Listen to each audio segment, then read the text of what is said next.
Hello guys, we are here with a new topic and this is the very important topic of cardiology. If you want to judge anybody on cardiology knowledge, then you have to ask questions about CVS related to pregnancy. If he or she would know about it, it means he or she is a good cardiologist, because changes related changes in the pregnancy related to the cardiovascular are something very difficult, and the concepts are like very important. So without wasting time, we will move towards our topic. That I have shown this picture on this whiteboard, that a mother having this baby and having the placenta, who has the blood, like placenta keeps blood around 4 to 5 liters of your body. Okay, so when problem starts with the when mother has the baby in the belly, and with that baby the placenta would be attached, and that placenta, and because of the hormonal changes, body starts to keep or consuming or keeping more water in the body than the previous one, or than the normal or the non-pregnant life.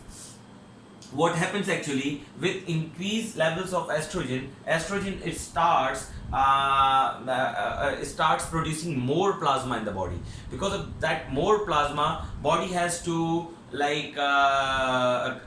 keep more water, or produce more water in the body, and because of that the more water, plasma would be more produced, and because of that more production of the plasma, but the red blood cell count will increase, but not that much increase in the relation with the plasma. So your patient would have the relative anemia.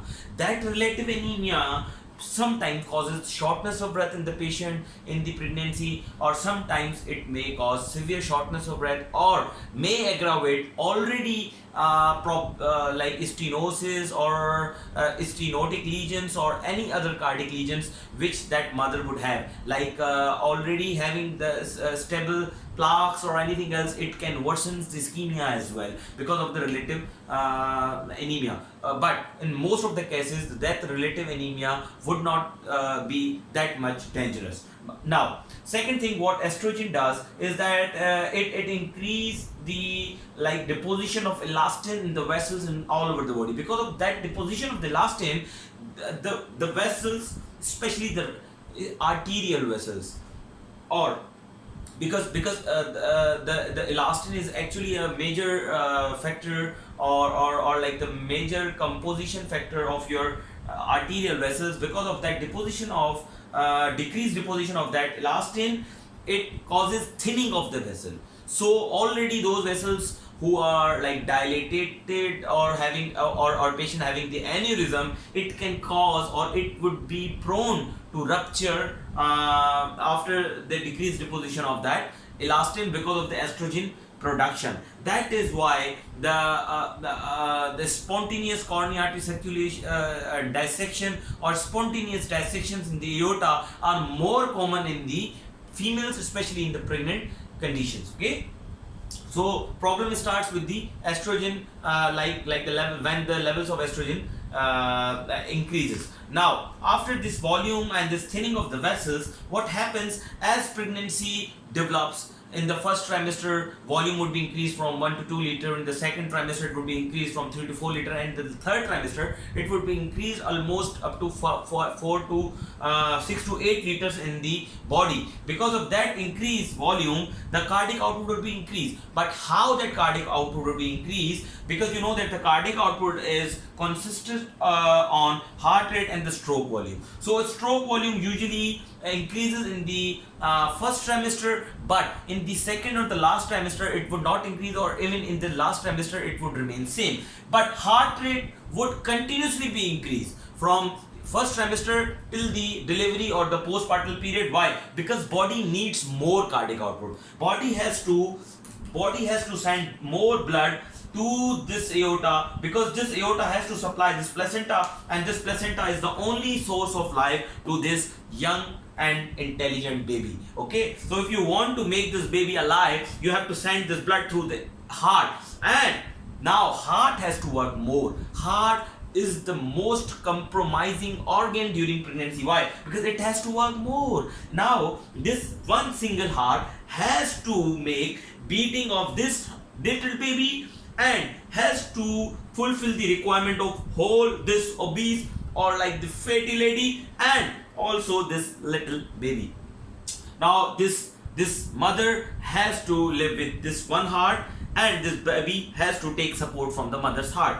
Because of all these things, cardiac output by nature from nature would increases, and that increment of the heart rate causes most of the time causes palpitation and like abnormal sensation or abnormal feelings, or like most of the time where people with pregnancy complains about the palpitations. So when you would hear or when you would auscultate them, when would you examine them, you would hear a flow murmur. So don't worry about this, because flow murmurs are very much common, especially the systolic one. In 95% of the patients, systolic murmurs are very common in pregnancy, because these are the flow murmur across the aortic valve or mitral valve because of the increased flow. Whenever there would be increased flow across the aorta or the aortic valve, you would hear a flow murmur. So that flow murmur can be because of that, and that flow murmur most of the time in non-pregnant females or males could be because of the anemia. So that flow murmur would be sure in more than 95% of the patient in female in pregnancy. But if you are hearing a diastolic murmur, then you have to think about the pathology. But you have to keep one thing in your mind, that in 18% of the patient you would have the normal diastolic murmur, like normal normal physiological murmur in pregnant ladies. So actually problem starts with the volume. Now body has to handle the has to handle more volume, more than its usual volume, like 6 to 8 liters of the blood. Because of that, body has to decrease the systemic vascular resistance, because that systemic vascular resistance would have to decrease the blood pressure. That's why blood pressure remain same. Because now you have to ask that why blood pressure wouldn't increase? Because systemic vascular resistance decreases by the hormonal changes in our body. It causes vasodilation in the peripheries and the pooling of the blood in the venous system, most of the time in the vena cava. And because of that pooling of the blood pressure of the patient would not increases in the pregnant condition. But in somehow few books and authors write that almost around 10 or 8 to 10 millimeter of mercury of the blood pressure may rise in the pregnancy because due to handling of this volume. Okay, so and what happens now if someone asks you that what is the uterocaval syndrome? So uterocaval syndrome is like a syndrome which most of the time occurs in the postpartum period. Why in postpartum period? So when this baby will come into the life and in the world, that placenta would be removed, so the compression from this vena cava would be removed. Then all of the blood and all of the venous return would increase towards the heart. It causes further drop in the blood very sorry. Uterocaval syndrome is actually the drop in the blood pressure because of lying in the supine condition. Why? Because whenever lady lies in the supine condition, it causes the caval compression over this from this baby and the placenta. That caval compression causes the increased venous return, okay, and that increased venous return causes further systemic dropping of this systemic vascular resistance, and it causes the drop of the blood pressure. That is why in uterocaval syndrome, or because of in lying supine condition, patients would have low blood pressure when they lie supine. Now the most important concept is that why pregnancy is a hypercoagulable state. In most of the time, in so many classes, in so many lectures, you would hear that the pregnancy is a condition which is hypercoagulable. Pregnancy is a condition which is a hypercoagulable. So there are a few reasons. Number one reason is that because of the decreased protein S production. Because of decreasing S production, it causes the protein S production and so many other clotting factors. The blood becomes more coagulable. Blood has would be the tendency to coagulate more easily than the non-pregnant condition. Now, number 2 is because of the venous stresses. Because of that cable compressions and pooling of blood in the venous, it can cause easily the deep venous thrombosis, pulmonary embolism, and stasis of the blood. That stasis of the blood causes what? Obviously, hypercoagulability according to the Virtue trial.